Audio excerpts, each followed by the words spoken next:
अपना सब जन का प्रणाम। हम अभियान और साथ में अंश हैं और ये कहा था हमेशा बात सांच, ये कहा था बात हमेशा सांच और प्रेम के पाती जे रहत हवा बाँच और बघेली बोली का न आवे देही आँच। और बहुत बहुत बधाई टीम 3-5 टीम का बहुत बधाई दे लागर हम। और आज के लाइव उनके सौजन्य से उनके सहयोग से हम पंचे खरीद लागर जैसे अपना पंचे बहुत बहुत अभिनंदन भैया मयंक त्रिपाठी जी के बहुत बहुत अभिनंदन। जय श्री राम। तो या हम पंच जब नठे या कार्यक्रम चालू किए तो लॉकडाउन में के रोज लाइव आवे का है 17 तारीख के अंतिम दिन लॉकडाउन और आज संयोग रहा साथ मिला 3-5 के और जेके आज फेसबुक पेज पर हम पंचे लाइव आए हैं उमेश मिश्रा और अंश मिश्रा और बहुत बहुत हम अभिनंदन कर अपना सबके। ओम प्रकाश केसरी जी के बहुत अभिनंदन कर लागन, शिव मिश्रा जी और बिल्कुल शंभू काकू जी का नमन कर लागन। बघेली बोली के पुरुषा ही उनके चरणन में सादर प्रणाम विनम्र श्रद्धांजलि हूँ अर्पित कर लागन। जय बघेली। अमित गौतम जी पहले ही शुरू करी थी आज की प्रोग्राम अपना पंचे देखी और अंश का अपना पंचे आशीर्वाद दे। जब कुछ कमी हुई अपना पंचे बताइए और अपन फरमाइश हुई फरमाइश बतावा अपना पंचे कृपा करब और सुनिए अपना पंचे ले। कार्यक्रम शुरुआत होती है एक प्यारे मीठे भजन से। आप सभी को सादर प्रणाम। आप सभी के सामने एक राम भाषण मैं प्रस्तुत कर रहा हूँ।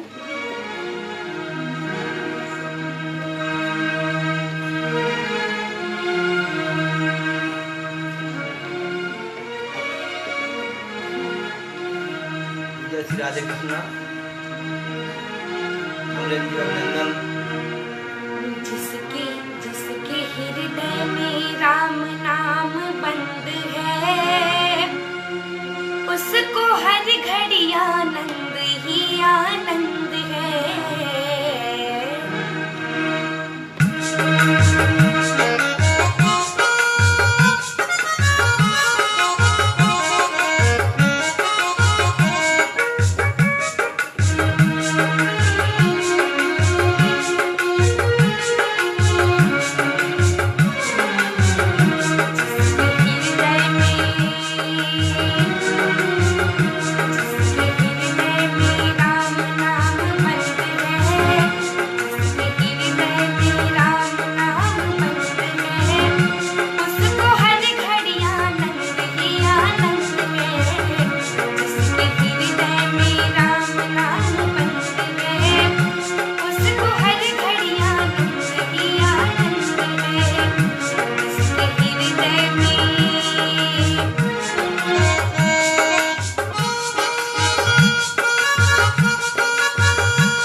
जिसके हृदय में राम नाम बंद है उसको हर घड़ी आनंद ही आनंद है। साथियों, बहुत अच्छी बात। वो सचमुच प्रभु का नाम तो ऐसा है ही। तुलसी बाबा ने कहा है, एक घड़ी आधी उमा कछुआद है, और तुलसी संगत साथ की कटे कोटि अपराध है। तुलसी अपने राम को रीझ भजो या खींच, उल्टे सीधे जाम या खेत पर उसको बीज। और राम का नाम लेना चाहिए हमारे जीवन को सफल बनाने के लिए। बहुत बहुत आभार शिवन मिश्रा जी, बहुत बहुत आभार आप सभी साथियों का। अभिषेक सिंह बघेल जी, प्रदीप विश्वकर्मा जी, राकेश कुमार जी, अमरेंद्र विश्वकर्मा जी, श्रेया द्विवेदी जी, पवन, अरविंद कुमार जी, ज्ञानेंद्र शुक्ला जी, संजय मिश्रा जी, अनीश द्विवेदी जी, योगेश शुक्ला जी, श्रेया द्विवेदी जी, अनीश द्विवेदी जी। अब आप सभी का आभार व्यक्त कर रहा हूँ, जिनका नाम लिया हूँ, जिन छूट गए उन सभी के लिए बारंबार अभिनंदन मैं कर रहा हूँ। और भाई तीर पार टीम के लिए मैं क्या कहूँ, यही हम यह कहा कि सचमुच ये बघेली बोली के रतन आही, ये बघेली बोली के रतन आही, और का बताई कतना निकाह हमारा भाई लखा नाही। और सचमुच बघेली बोली के जीव राखा नाही, और का कही कतना निकाह हमार भाई माखा नाही। और जिनके अभिनय इतना अच्छा अभिनय जिनकर, उनके समान नहीं कोई दूजा, वो आही बहनी पूजा। पूरी टीम का बहुत बहुत बधाई हम दे लगन, और बहुत आभार प्रकट कर लगन कि अपना आज यह मौका दिहन। रोज हम बजे लाइव आई थे और अपना पंचन मौका दिहन। बहुत बहुत बहुत आभार व्यक्त कर लगन। कामता जी के बहुत बहुत आभार। क्या बात है, बहुत सुंदर, आनंद ही आनंद है। और सचमुच जहाँ आप लोग हैं वहाँ आनंद ही आनंद रहेगा ही। अंश अगले क्रम में आप क्या कह रहे हैं जी? अभी आप सभी के सामने भजन मैं एक और प्रस्तुत कर रहा हूँ। क्या बात है? कुछ भजन, उसके बाद लोकगीत। बिल्कुल, आप लोग आदेशित करते रहिएगा, जो सुनना होगा आप लोग बताते रहेंगे। या भजन का दौर, उसके बाद ये लोकगीतों का क्रम चालू होगा। जयप्रकाश जी, क्या बात है मुझे और तो सब ठीक है। चलिए, बहुत बहुत धन्यवाद है जयप्रकाश जी के, बहुत बहुत अभिनंदन आनंद पटेल जी के। क्या बात है, शिवन मिश्रा जी बघेली बोली जानते हैं। बहुत बहुत अभिनंदन मैं करता हूँ आपका और आभार प्रकट करता हूँ। तो लीजिए एक और प्यारा सा भजन सुनते अंत से हम, और उसके बाद हम चलेंगे बघेली लोकगीतों की ओर और फिल्मी गीतों भी सुनाएंगे। जैसा आप आदेश होगा आप लोगों को, आप लोग कृपया आदेशित करते रहिएगा। बीच बीच में हमें बताते रहिएगा कि आप क्या सुनना चाहते हैं। बिल्कुल यह प्रोग्राम आपके लिए ही रखा गया है, इसलिए आप आदेशित करते रहिए।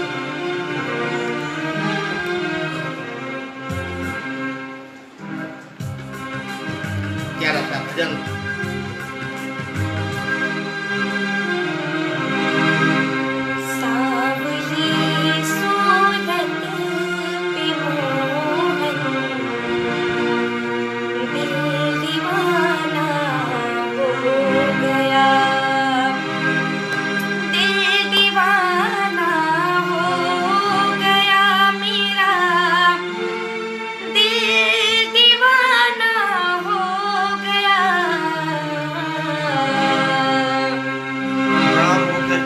स्वागत अलबेला जी के।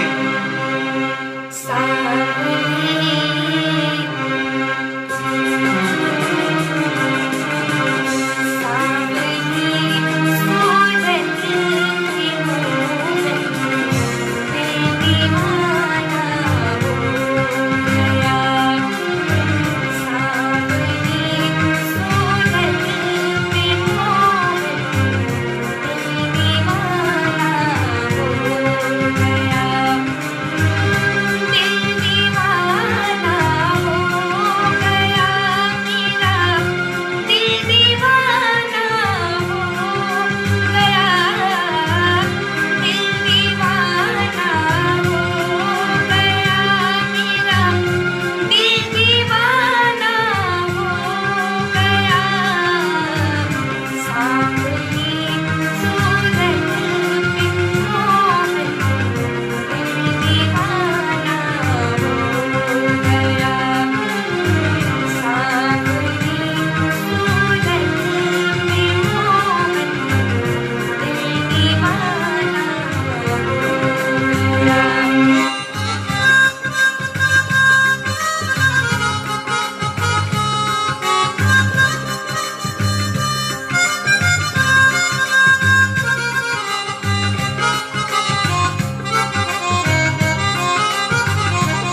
सूरत पे दिल दीवाना हो गया।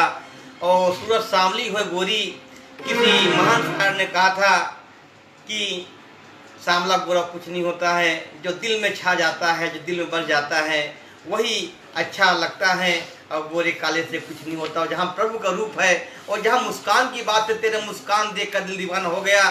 सुनील जोगी जी ने कहा है कि न पंडित के न मुल्ला के अरमान में रहता हूँ, साहिब मैं लोगों की ईमान में रहता हूँ। अब पूछा खुदा से अपना पता दे, बोला मैं लोगों की मुस्कान में रहता हूँ। तो मुस्कान में तो स्वयं भगवान पाए जाते हैं। बहुत बहुत अभिनंदन आपका। ध्रुव द्विवेदी जी का आभार, सौरभ चतुर्वेदी जी का आभार, विनोद केवट जी का आभार, योगेश शुक्ला जी का आभार, निया निर्मोही जी का बहुत बहुत आभार, सौरभ चतुर्वेदी जी का आभार और जयप्रकाश जी का बहुत बहुत आभार। बिल्कुल कोशिश की जाएगी। शुभम पांडे जी का अभिनंदन। और हमारे भाई शिवेन जी हिमाचल में हैं, हमें लग रहे कि हिमाचल में नहीं है, अपने यहाँ पहुँच गए। आपका लाइव का ऐसा बहुत बहुत आभार प्रकट कर रहा हूँ शिवेन जी। बस इसी प्रकार जुड़े रहिए। अभी तो बघेलखंड की सोंधी महक आपके पास पहुँचने वाली है। बघेली गीतों को हम सुनाते हैं आप लोगों के लिए, बहुत बढ़िया। तो लीजिए एक और प्यार सा भजन। बहुत बहुत आभार आप सभी का। बस आप लोग देखते रहिए, आशीर्वाद देते रहिए। और पुनः पुनः बारंबार अभिनंदन मैं कर रहा हूँ, आभार प्रकट कर रहा हूँ 3-5 चैनल का, और जो जिसने एक इतना सुनहरा मौका दिया है और बघेली बोली के लिए प्रयासरत हैं, बिल्कुल आगे बढ़ाने का कार्य कर रहे हैं, ध्वजवाहक के रूप में है। पूरी टीम को बारंबार बधाई और आभार। तो लीजिए एक और नृपेंद्र सिंह जी का बिल्कुल मैं आभार प्रकट कर रहा हूँ, शिवेन जी का बहुत बहुत आभार। तो लीजिए एक और प्यार सा भजन। तो चलते हैं हम बघेली बोली के गीतों की ओर। लौट के ले गया दिल जिगर, सांवरा जादूगर। क्या बात। लौट के ले गया दिल जिगर, सांवरा जादूगर।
आचार्य रितेश जी का बहुत बहुत आभार। जय महाकाल। और आप सभी लोगों का बारंबार अभिनंदन कर रहा हूँ, जो भी जुड़े हुए हैं सभी को सादर प्रणाम कर रहा हूँ।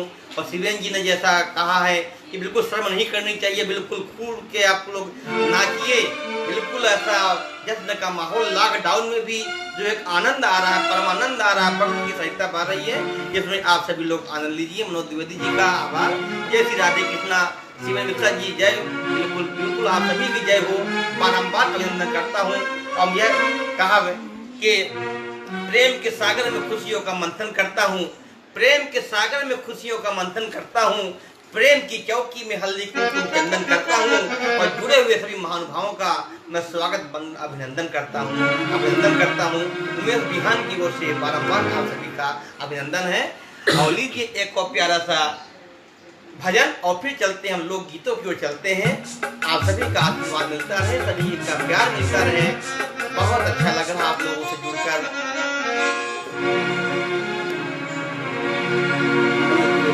आभार।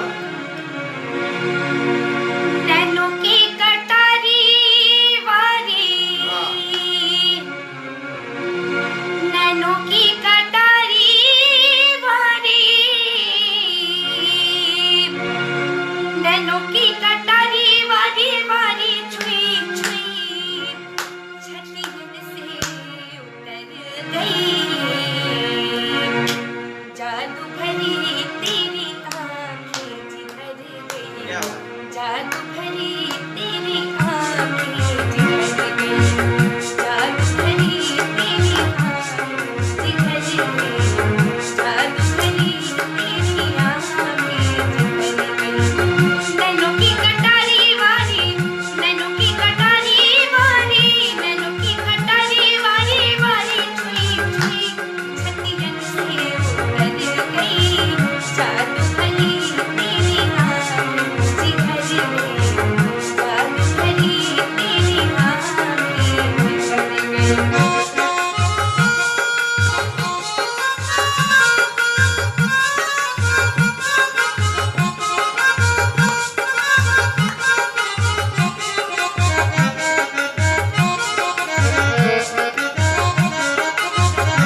है, क्या बात है, जादू भरी तेरी आंखें जिधर गई।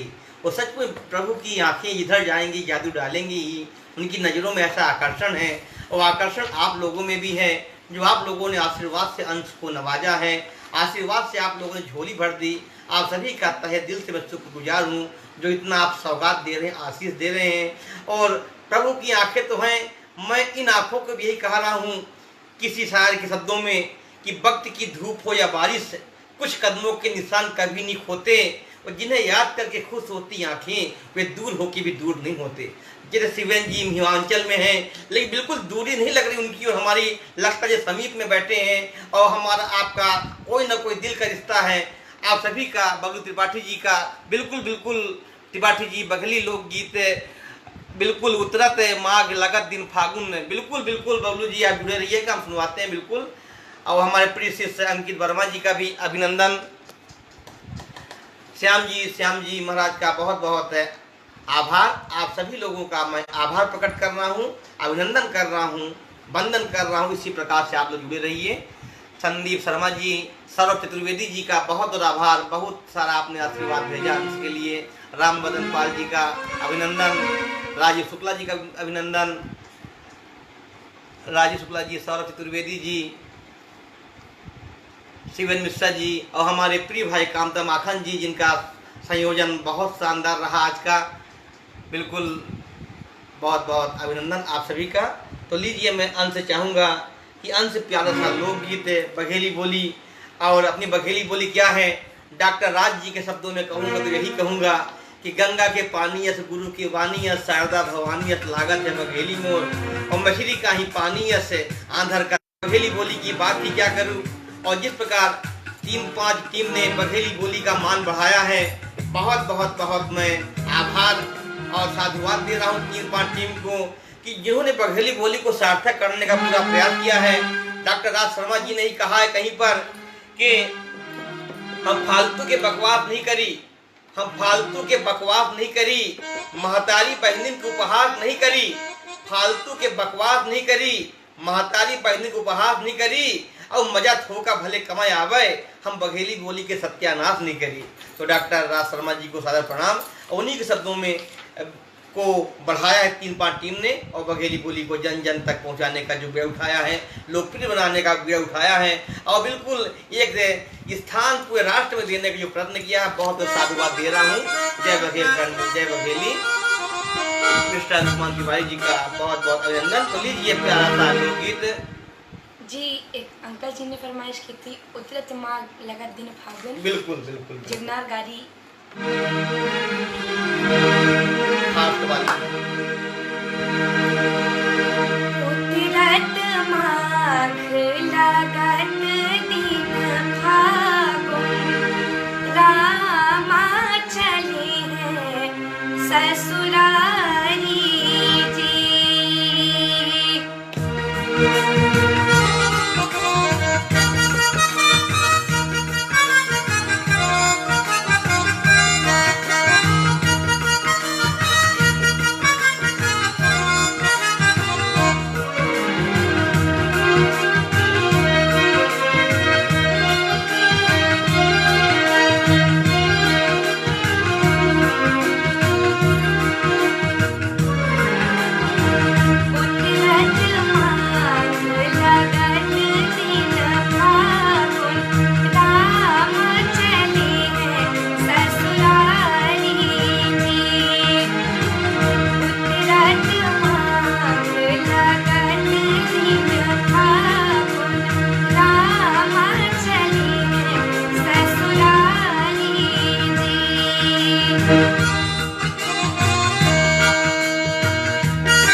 बिल्कुल। और अंश के गीतों को आप अंश मिश्रा यूट्यूब में आप इसे नाम से सुन सकते हैं।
चले हैं ससुरारी जी, पिया आया अपन बघेली बोली के गीत के महक ये कहाँ रहा है, दुनिया के कोने कोने में रहा है।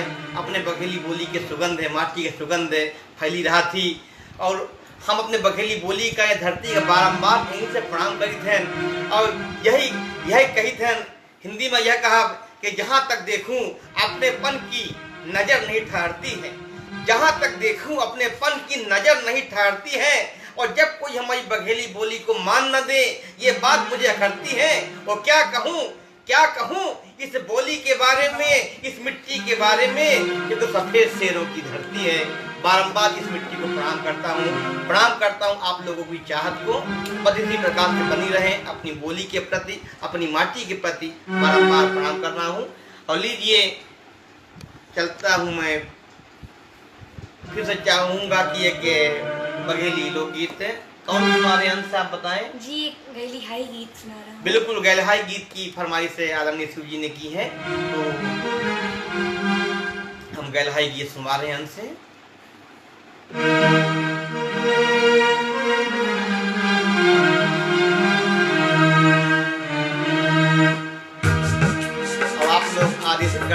फरमाइश होगी आप लोग बताते रहिएगा, पूरा करने का प्रयास किया जाएगा, जो बनेगा तो बिल्कुल।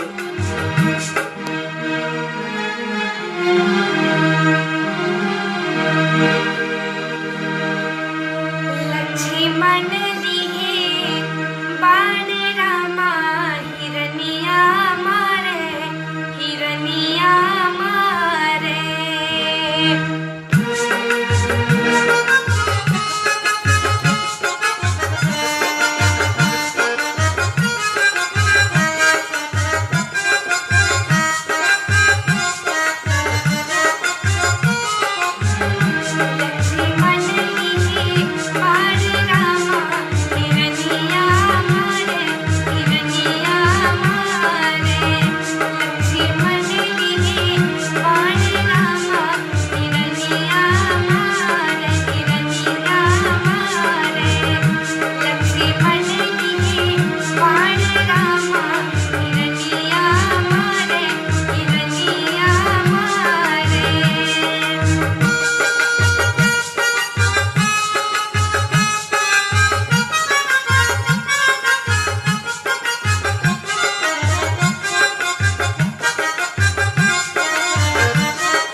गहलाई थी।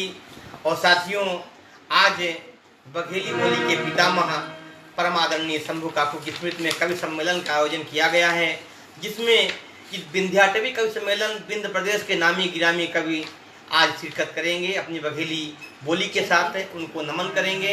अतः आप सभी लोग 8 बजे कविताओं को सुनना न भूलें, शंभू काकू को स्मरण करना न भूलें। सभी निवेदन है 8 बजे कवि सम्मेलन आरंभ होगा, तो आप सभी लोग सुनेंगे। बहुत अभिनंदन। तो लीजिए, परम आदरणीय रामकृष्ण जी ने एक सोहर के लिए कहा है, सॉरी पंडित शुभम कृष्णा जी ने एक सोहर के लिए कहा है, तो मैं चाहूँगा उनसे एक प्यारी सी सोहर सुनाए, और उसके बाद फिर अंजलि के लिए एक भाई साहब ने कहा है। लीजिए अंतिम सोहर आप सुनाए प्यारी सी।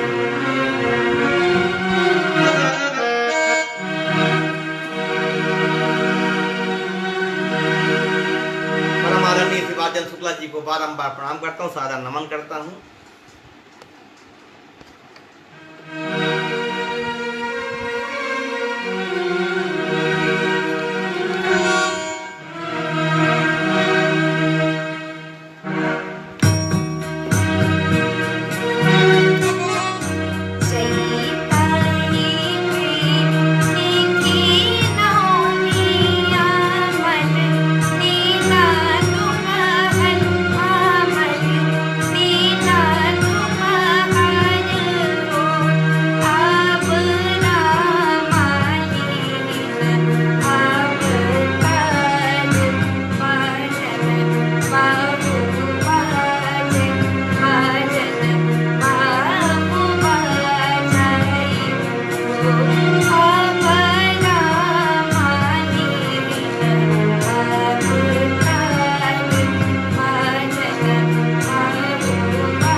धीरेन्द्र गौतम जी बिल्कुल। और पंडित शुभम कृष्ण जी, बस मैं यही चाहूँगा आप अपना आशीर्वाद दें। और रुपए पैसे की तो फिर सौगातें दूसरी होती, बिल्कुल आप आशीर्वाद दिल से दें कि आपका छोटा भाई इसी प्रकार से प्रगति करता रहे, गाता रहे।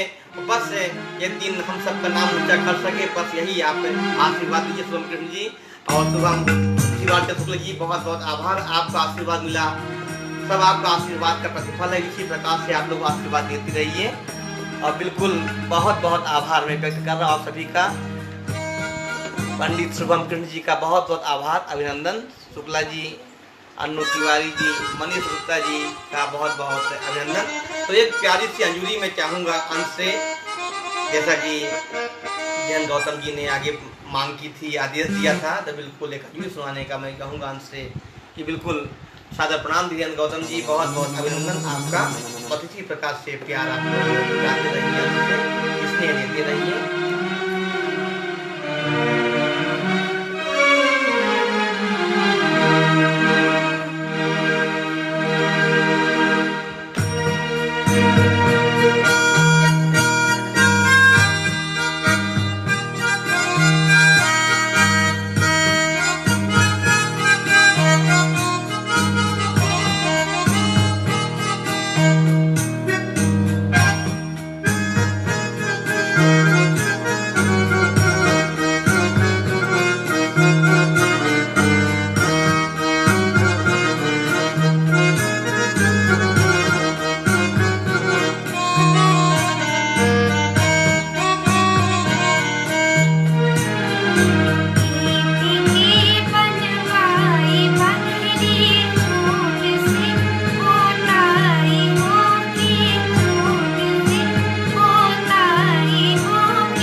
जी लिखी है कि मूछ वाले कौन है दादा, हम यह कहा कि हम अपने पन के ना पाहन, हम अपने पन के ना पाहन, हम कुछ नहीं जौन कुछ चाहन अपने आप आहन या जौन लड़का गावल लागम ओखा बाप आहन।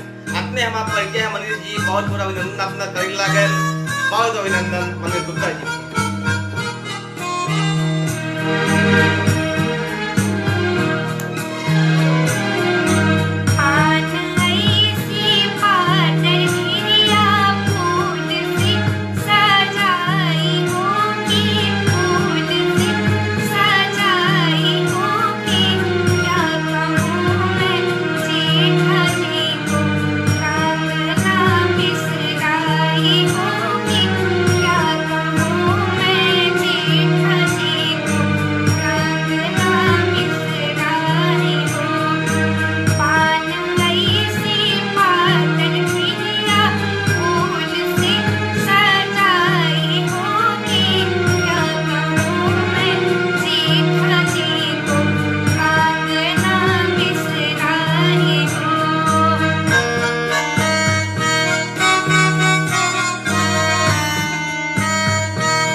क्या बात है अंजलि सुगन अपना बंचे तिया हमरे बघेली बोली के गमक ही आइया कि बिल्कुल हमका पंचन का महकाय दे थी और बघेली बोली में खेती हम का कही और डॉक्टर राज जी दादा कहीं नहीं कि अपने अंगना के तुलसी सींचे के मजा कुछ और है और कतना पीली कोको कोला घर के लस्सी के मजा कुछ और है। यह बघेली बोली हमारा घर की लस्सी है, हमारा पंचंग महतारी के समान है। बहुत बहुत अभिनंदन रितेश भाई के अभिनंदन, सौ शुक्ला के अभिनंदन, अपना सब जन के हम अभिनंदन पकड़ पे लगन, सादर आभार कही लगन। और एक आठ गीत अंत से हम और चाहब कि एक आठ गीत और ऐसे अपने बघेली बोली बानी के एक गीत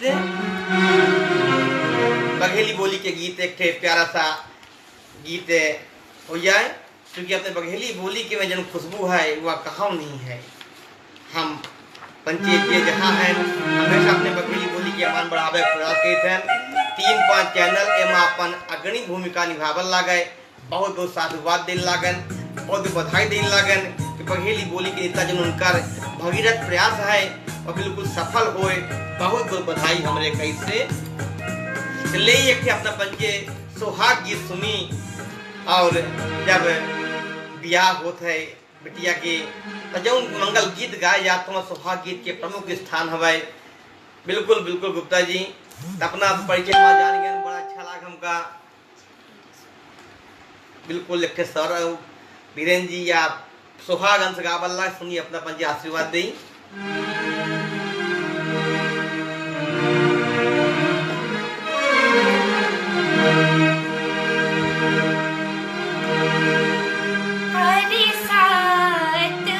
बधाना कीर तटिया बन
प्रयास किया, इतना अच्छा तुमने मौका मुझे दिया।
बहुत बढ़िया अपना पंजीयन किए, बहुत बहुत आभार अभिनंदन। और हम 3-5 चैनल के बहुत बहुत आभार प्रकट कर लागन, बहुत बहुत साधुवाद दे लागन, जौन बघेली बोली के जितना अपना भगीरथ प्रयास से करल लागा। और हम यह कहब अपना पंजीयन से कि बघेली बोली का नित नई सफलता में अपना पंचे चढ़ावत रही और बघेली बोली का अपना पंचे सदा आगे बढ़ावत रही। 3-5 चैनल टीम के माध्यम से 3-5 पूरे चैनल का टीम का बहुत बहुत आभार। हमारे भाई अनुज लखन जी का, कामता जी का, पूजा जी का, पूरी टीम का तहे दिल से हम आभार प्रकट कर लागन, बहुत बहुत बधाई दे लागन। और अपना पंचे जे कार्यक्रम का उनका सबका हम आभार प्रकट कर लागन, साधुवाद दे लागन। और दूसरा अंत से अपना पंचे सुनी। धन्यवाद मेरे गीतों को सुनने के लिए। मेरे और भी गीतों को सुनने के लिए आप मेरे YouTube चैनल अंश मिश्रा ऑफिशियल को सब्सक्राइब करें। उसमें आपको मेरे कई तरह के गीत मिलेंगे, अलग अलग वैरायटी के। और एक ऐप है स्टार मेकर, जिसमें मैंने अपने बहुत से गीत उसमें भी डाले हैं। उसमें मेरी आईडी का नाम है अंश मिश्रा 123। उसमें मुझे फॉलो करके मेरे गीतों को सुने। धन्यवाद। तो अपना पंजे अंश के और गीत सुन सकी थे का नाम से अंश मिश्रा यूट्यूब ऑफिशियल चैनल बना है। तो धीरेन्द्र जी अपना सोहर खातिर कहे हैं ले अब अंतिम प्रस्तुति एक हो जाती है सोहर और के बाद अपना पंजन से विदा ले आज हम अंश के साथ में फिर पुन के आवे के प्रयास की जाए पुन के हम पंजे और ऐसे अपना पंजन के सेवा नेता एक सोहर सुनी और यहीं से आगे कार्यक्रम समापन करी थे। 8 बजे अपना पंजे कवि सम्मेलन सुनब न भूला है। बहुत ने कहा बघेली बोली कवि सम्मेलन बघेली बोली के सरताज आई ये महारथी आई उनके द्वारा आशंभु काकू के स्मृति में अपना पंजन का कविता सुनाई का मिली। ऐसे बहुत बहुत हम अपना पंजे से यह निवेदन करे लागन अपना पंजे कवि सम्मेलन सुनब और आज की आखिरी प्रस्तुति आए एक सोहर सुन ली अपना पंजे और जी बिल्कुल सारा प्रणाम धीरेन्द्र जी।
बहुत बहुत बहुत आभार अभिनंदन आनंद शुक्ला जी के, उपाध्याय जी के, अपना सब जन का बारंबार हम आभार प्रकट करे लागन। और ये अपने बात बताई लागन कि जहिया से लॉकडाउन भा तहिया से हम वंश लगातार लाइव आई लागन अपने फेसबुक में। और आज सौभाग्य मिला कि आज 3-5 टीम या जो उनका सुनहरा मौका दी थे अपना पंचन के साथ हम पंचन लाइव आए और बघेली बोली के नेता जो प्रयास है किन जाल लगा 3-5 टीम द्वारा बहुत सराहनीय है, बहुत अच्छा प्रयास है। अब बहुत बहुत बधाई दिल लागन, साधुवाद दिल लागन। ऐसे हमारा बघेली बोली बानी आगे बढ़त रहा है और सफलता के सीढ़ी या चढ़त रहा है। यही में और यह कहा कि कहूँ चाड़े होत है कहूँ प्यार होत है धीम, कहूँ चाड़े होत है कहूँ प्यार होत है धीम।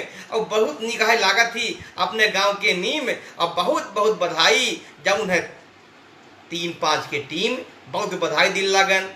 लखन जी का, कामता जी का, पूजा जी का, पूरी टीम का बहुत बधाई दिल लागन। और अपना पंचन का सबका सादर प्रणाम कर लागन। बहुत बहुत अभिनंदन, बहुत बहुत आभार। अपना पंचन का सबका सादर प्रणाम, हमारो अंश की सादर प्रणाम।